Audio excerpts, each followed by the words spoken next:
నమస్తే, welcome to social post. నేను విష్ణు. ప్రస్తుతంతో పాటు చార్టెడ్ అకౌంటెంట్ లేళ్ల రవీంద్ర బాబు గారు ఉన్నారు. సార్తో మాట్లాడదాం. నమస్తే రవీంద్ర గారు. నమస్తే విష్ణు గారు. సార్, రవీంద్ర గారు, ఇవాళ ఒక బిజినెస్ ఆర్టికల్లో ట్యాక్స్ కి సంబంధించిన మంచి న్యూస్ ఒకటి చదివాను. అప్డేటెడ్ ట్యాక్స్ రిటర్న్ అంట. ఏంటి అసలు అప్డేటెడ్ ట్యాక్స్ రిటర్న్ అంటే? దాని గురించి కొంచెం డీటెయిల్డ్గా మన ఆడియన్స్కి తెలియజేయగలరు? సో అప్డేట్ రిటర్న్ అండి, ఇది సెక్షన్ 139(8) కింద ఫైల్ చేస్తారు.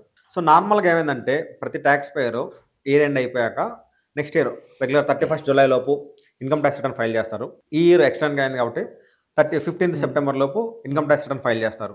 సో ఆ ఇన్కమ్ ట్యాక్స్ రిటర్న్ డ్యూ డేట్లో ఫైల్ చేయలేకపోయారు, అంటే విత్ ఇన్ టైంలో ఫైల్ చేయలేకపోతే టైం లిమిట్ మిస్ అయింది. సో అలాంటి వాళ్ళు ఏం చేసుకోవచ్చు అంటే బిలేటెడ్ రిటర్న్ ఫైల్ చేయొచ్చు 139(4) కింద. అది బిలేటెడ్ రిటర్న్ ఎలా ఉండేది అంటే ఒక 3 months ఉండేది. అంటే ఇప్పుడు సెప్టెంబర్ కాబట్టి సెప్టెంబర్ నుంచి మళ్ళీ డిసెంబర్ ఇంకో 3 months మాత్రమే ఉండేది. ఆ టైం కూడా అయిపోయింది, ఏదో హెల్త్ బాగాలేదు, మీరు అసలు కంప్లీట్లీ అవుట్ ఆఫ్ ది స్టేజ్లో ఉన్నారు.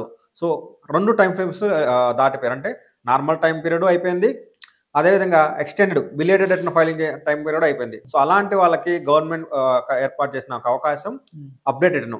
సో కొంతమంది ఏమనుకుంటారంటే అప్డేట్ రిటర్న్ ఓన్లీ ఫైల్ చేయని వాళ్ళే చేసుకోవచ్చు అంటారు. సో దీనికి 2 ఉంటాయి. అంతకుముందు ఫైల్ చేయకపోయినా చేసుకోవచ్చు, అదేవిధంగా అంతకుముందు ఫైల్ చేశారు బట్ తప్పు ఫైల్ చేశారు. అజ్యూమింగ్ మీకు శాలరీ ఇన్కమ్ ఉంది, ఓన్లీ శాలరీ ఇన్కమ్ వరకు ఫైల్ చేశారు, బట్ మీకు తర్వాత రియలైజ్ ఏమైందంటే మీరు ఆ ఇయర్లో కొన్ని షేర్స్ కూడా అమ్మారు, లేదా ప్రాపర్టీ అమ్మారు, మీకు వేరే ఇన్కమ్ కూడా ఉంది, అది డిస్క్లోజ్ చేయడం మీరు మర్చిపోయారు. సో అలాంటప్పుడు కూడా మీరు అప్డేట్ రిటర్న్ ఫైల్ చేసుకోవచ్చు. మీరు చూశారు లాస్ట్ ఇయర్ చాలా మంది ఇన్కమ్ ట్యాక్స్ రిఫండ్లు పెట్టారు, లేని డిడక్షన్లు లేని ఎగ్జామ్షన్లు పెట్టారని చెప్పేసి డిపార్ట్మెంట్ వాళ్ళందరికీ నోటీస్ ఇష్యూ చేసింది. అలాంటి వాళ్ళు కూడా వాళ్ళు ఆల్రెడీ ఇన్కమ్ ట్యాక్స్ ఫైల్ చేశారు, వాళ్ళకున్న ఆప్షన్ ఏంటంటే అప్డేట్ రిటర్న్ ఫైల్ చేసుకొని అప్డేట్ రిటర్న్ ద్వారా చేసిన తప్పు సరిదిద్దుకోవటం. రిటర్న్ ఫైల్ చేయకపోతే ఫైల్ చేయొచ్చు, ఫైల్ చేసిన రిటర్న్ తప్పు ఉంటే దాన్ని అప్డేట్ రిటర్న్ల ద్వారా సరిదిద్దుకోవచ్చు. సో బట్ అప్డేట్ రిటర్న్లో ఏంటంటే కొంచెం పెనాల్టీస్, లేట్ ఫీజులు ఉంటాయి, నార్మల్ రిటర్న్ కన్నా ఎక్కువగా ఉంటాయి. ఇంకా డీటెయిల్ చెప్పాలంటే ఇప్పుడు మీరు for example last year return చూసుకోండి, 24-25 ఫైనాన్షియల్ ఇయర్ది 15th సెప్టెంబర్ 2025లో ఫైల్ చేయాలి. ఈ రిటర్న్ ఫైల్ చేసేటప్పుడు ఇన్ టైంలో ఫైల్ చేయకపోతే మీకున్న ఇంకో ఆప్షన్ ఏంది, బిలేటెడ్ రిటర్న్. ఆ బిలేటెడ్ రిటర్న్ 31st డిసెంబర్ 2025లో ఫైల్ చేయాలి, అంటే first due date 15th September అయిపోయింది. నెక్స్ట్ ఇది లేట్ ఫీజుతో 31st డిసెంబర్ దాకా ఫైల్ చేయొచ్చు. ఈ 2 కూడా అయిపోయినాయి, అంటే మీరు ఇయర్ ఇండియాలోనే రాలేదు, లేదా ఇంకో పర్పస్ కోసం ఎక్కడ ఉన్నారు, లేదా మీరు కంప్లీట్లీ హెల్త్ బాగోకో లేదా ఫైలింగ్ చేయలేని పరిస్థితిలో ఉన్నారు, ఒక 1.5 year అయింది, ఒక 2 years అయింది. సో అప్పుడు మీరు ఫైల్ చేద్దాం అనుకున్నారు, అప్పుడు మీరు ఏదో లోన్ పెట్టుకున్నారు, లోన్ తీసుకున్నారు. సో వాళ్ళు last 3 years income tax returns అడిగారు, లేదు ఎవరు మీ బాబో పాపో యూఎస్ వెళ్తున్నారు, సో అలాంటప్పుడు ఇన్కమ్ ప్రూఫ్స్ కోసం వాళ్ళు ఇన్కమ్ ట్యాక్స్ రిటర్న్స్ అడిగారు. సో అలా 2 years అయిపోయింది, 3 years అయిపోయింది. అలాంటి వాళ్ళు ఆల్రెడీ ఉన్న ఆప్షన్స్ డ్యూ డేట్లో ఫైల్ చేయకపోవటం, బిలేటెడ్ రిటర్న్ ఫైల్ చేయడం 2 అయిపోయినాయి కాబట్టి అలాంటి వాళ్ళు అప్డేట్ రిటర్న్ ఆప్షన్ తీసుకొని దాని ద్వారా వాళ్ళు ఇన్కమ్ ట్యాక్స్ ఫైల్ చేయొచ్చు. సో ఒకటేమో 1-2 years మిస్ అయినా కానీ, సెకండ్ ఆప్షను మనం ఏదైనా తప్పు చేసాం అంటే తప్పు 2 రకాలు ఉండొచ్చు, ఒకటి కావాలని ఒకటి తెలియక. రెగ్యులర్గా శాలరీ చేసే వాళ్ళు ఏం చేస్తారు, అప్పుడప్పుడు షేర్స్లో కొంటూ ఉంటారు, ఆ షేర్స్ ఇన్కమ్ వాళ్ళు రిపోర్ట్ చేయకపోవచ్చు. అదేవిధంగా వాళ్ళు ప్రాపర్టీ కొన్నారు లేదా ప్రాపర్టీ అమ్మారు, ఆ ప్రాపర్టీ మీద వచ్చిన ప్రాఫిట్ని వాళ్ళు డిస్క్లోజ్ చేయడం మర్చిపోయి ఓన్లీ శాలరీ ఇన్కమ్ వరకే ఫైల్ చేశారనుకోండి. సో అలాంటప్పుడు ఏం చేస్తుంది డిపార్ట్మెంట్, నువ్వు ప్రాపర్టీ అమ్మావు, ఆ ప్రాపర్టీ మీద ప్రాఫిట్ వచ్చింది, బట్ నువ్వు ఇన్కమ్ ట్యాక్స్ రిటర్న్లో డిస్క్లోజ్ చేయలేదు, నువ్వు రెక్టిఫై చేయాలంటారు. అలాంటప్పుడు కూడా మనం అప్డేట్ రిటర్న్ ఛానల్ తీసుకొని ఒరిజినల్గా ఏదైతే ఫైల్ చేసాము దాంతోపాటు అడిషనల్గా ఈ కొత్త డీటెయిల్స్ ఇచ్చేసి మనం అప్డేట్ రిటర్న్ ఫైల్ చేయొచ్చు. సో 2 waysలో అప్డేట్ రిటర్న్ మనం ఫైల్ చేయొచ్చు. సో అదేవిధంగా అడిషనల్ ట్యాక్స్ లయబిలిటీ పరిస్థితి ఏంటి? సో ఇప్పుడు మీకు చూస్తే అప్డేట్ రిటర్న్లో అంటే రెండు కేసెస్ కూడా, ఒకటి మనం ఫైల్ చేయకపోవడం, సెకండ్ది తప్పు ఫైల్ చేయడం. 2 కేసుల్లో కూడా డిపార్ట్మెంట్ ఫాల్ట్ ఏం లేదు, మన ఫాల్టే ఉంది. సో ఇక్కడ ఫస్ట్ కండిషన్ ఏంటంటే అప్డేట్ రిటర్న్ ఫైల్ చేసే వాళ్ళు కంపల్సరీ గవర్నమెంట్కి ట్యాక్స్ కట్టాల్సిందే. నేను నిల్ రిటర్న్ ఫైల్ చేస్తాను, నాకు ఇన్కమ్ తక్కువ ఉంది అంటే కుదరదు, మినిమం ట్యాక్స్ అయినా కట్టాలి. అలా కాదు సార్ నాకు టీడీఎస్ కట్ అయింది, నాకే గవర్నమెంట్ నుంచి రిఫండ్ రావాలి. ఇప్పుడు ఎలాగంటే మీ శాలరీ ఇన్కమ్లో ఒక టీడీఎస్ ఎక్స్ట్రా కట్ అయినా కానీ ఇన్కమ్ ట్యాక్స్ రిటర్న్ ఫైల్ చేసి ఆ అమౌంట్ రిఫండ్ తెచ్చుకోవచ్చు.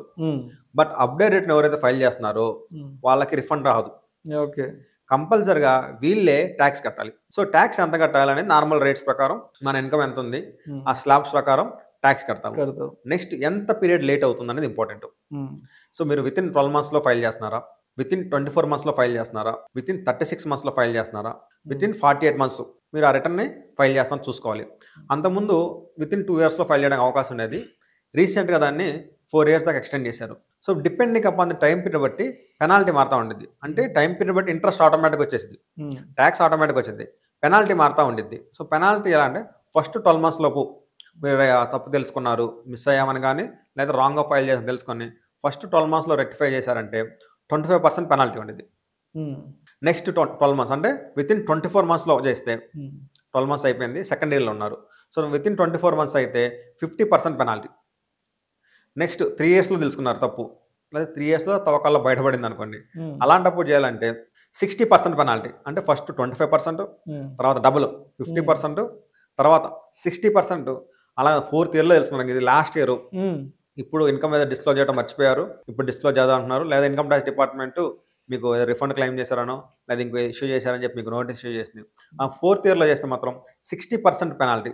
First 25, 50, 60, 4th year 70% extra tax కట్టేసి మనం రిటర్న్ ఫైల్ చేయాలి. ఈ 70% అనేది ట్యాక్స్ మీద ఉండేది.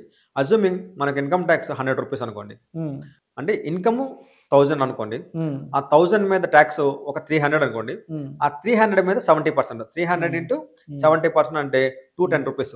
300 ప్లస్ 210 మొత్తం కలిపి 510 రూపీస్ మినిమం ట్యాక్స్ అవుద్ది. ప్లస్ పీరియడ్ ఆఫ్ టైం బట్టి ఇంట్రెస్ట్ యాడ్ అవుతా ఉండేది. అంటే 1000 రూపీస్ దగ్గర 500 నుంచి 600 నుంచి more than half of the amount మళ్ళీ ఇంట్రెస్ట్ కూడా యాడ్ అవుద్ది ట్యాక్స్ కట్. బట్ ఏంటంటే మీరు అక్కడ మిస్ అయ్యారు కాబట్టి you have to pay the penalty. అంటే ఇంకా ఈ ఇంప్రిజన్మెంట్ కొన్ని కేసులు ఎలా ఉండదంటే కొన్ని సెక్షన్ల కింద మీరు ఇన్కమ్ ట్యాక్స్ రిటర్న్ ఫైల్ చేయకపోతే డబ్బులతో పాటు మనకి ఇంప్రిజన్మెంట్ ఉండేది, ఇంత దూరం ఉండేది. సో మరి జైల్లో అవన్నీ లేకుండా ఫైనాన్షియల్ దాంట్లో సెటిల్మెంట్ చేసిన విధంగా ఈ 139(80) తీసుకొచ్చారు. బట్ ఇంకో థింగ్ ఏంటంటే అంతకుముందు మనకి ఈ రివైజ్ రిటర్న్ ఉండేది. అంటే ఫైల్ చేసిన తర్వాత మనం తెలుసుకొని విత్ ఇన్ ద డ్యూ టైంలో దాన్ని రివైజ్ చేసుకోవచ్చు. రివైజ్డ్ రిటర్న్ని ఎన్నిసార్లు రివైజ్ చేసుకోవచ్చు. ఒకసారిగా తప్పు అయింది, రెండోసారి రివైజ్ చేసుకోవచ్చు, రెండోసారి రివైజ్ అయింది, తప్పు చేసాం, మళ్ళీ అలా దాన్ని బిఫోర్ ద డ్యూ డేటు మనకి ఇచ్చిన టైం ప్రకారం ఎన్నిసార్లు అయినా రివైజ్ రిటర్న్ని రివైజ్ చేసుకోవచ్చు. Revise return can be revised multiple times, but update return cannot be updated multiple times. Update రిటర్న్ని ఒకసారి మాత్రమే అప్డేట్ చేయగలుగుతాం, తర్వాత మనం ఎటువంటి విధంగా ఫైల్ చేయలేం. రైట్. సో ఇంకా అప్డేటెడ్ ట్యాక్స్ రిటర్న్ గురించి ఇంకా తెలుసుకోవాల్సినవి ఏమున్నాయి? ఇంకా అప్డేట్ అంటే అంతేనండి, ముందు ఇన్కమ్ ఏం మిస్ అయిందో చూసుకోవాలి, మనకేమో నోటీసులు వచ్చినా చూసుకోవాలి, రెగ్యులర్ ఫైల్ చేసాము, కరెక్ట్ ఫైల్ చేసాము. ఓన్లీ గుర్తుంచుకోవాల్సిన విషయం మెయిన్ థింగ్ ఏంటంటే మనకి ఎటువంటి రిఫండ్ రాదు అప్డేటెడ్లో. మనం కంపల్సరిగా minimum to minimum tax pay చేయాలి. మనకి ఏం ఇన్కమ్ లేకపోతే మినిమం 1000 అన్నా లేట్ ఫీజు కట్టాలి. మనకు కొంచెం టీడీఎస్ ఉంటే దాన్ని అడ్జస్ట్ చేసుకొని ఎంతో కొంత మనం మినిమం ట్యాక్స్ అనేది ఇక్కడ నుంచి గవర్నమెంట్కి వెళ్ళాలి. నెక్స్ట్ అదేవిధంగా ఆ ఇయర్స్లో మనకి లాస్లు ఉంటే ఎలా ఉండదంటే గవర్నమెంట్ ఏం చెప్తుందంటే ప్రాఫిట్స్ ఉన్నప్పుడు నువ్వు ట్యాక్స్ కడుతున్నావు, ప్రాఫిట్ మీద ట్యాక్స్ కడతావు కాబట్టి నీకు లాసెస్ ఉన్నప్పుడు నేను నీకు రిటర్న్ ఇవ్వలేను, మన పరిస్థితి అంత మాత్రం. కాబట్టి ఈ లాసెస్ నువ్వు నెక్స్ట్ ఇయర్స్ క్యారీ ఫార్వర్డ్ చేసుకో. నెక్స్ట్ ఇయర్స్ నీ ప్రాఫిట్ వచ్చినప్పుడు ఈ లాసెస్తో అడ్జస్ట్ చేసుకో, అప్పుడు నువ్వు నా ట్యాక్స్ కట్టబాగానే గవర్నమెంట్ రిలాక్సేషన్ ఇచ్చింది. ఈ అప్డేట్ రిటర్న్ ఫైల్ చేసేవాళ్ళు ఆ లాసెస్ని క్యారీ ఫార్వర్డ్ చేసుకోలేరు. ఆ లాస్ ఉంటే ఆ లాస్ పోయినట్టే, నువ్వు క్యారీ ఫార్వర్డ్ చేసుకోలేవు, ఓన్లీ నువ్వు ట్యాక్స్ కట్టాలి. Thank you sir, thank you so much Ravindra గారు. అప్డేటెడ్ ట్యాక్స్ రిటర్న్ గురించి చాలా డీటెయిల్గా తెలియజేశారు. Thank you so much sir. Thank you అండి.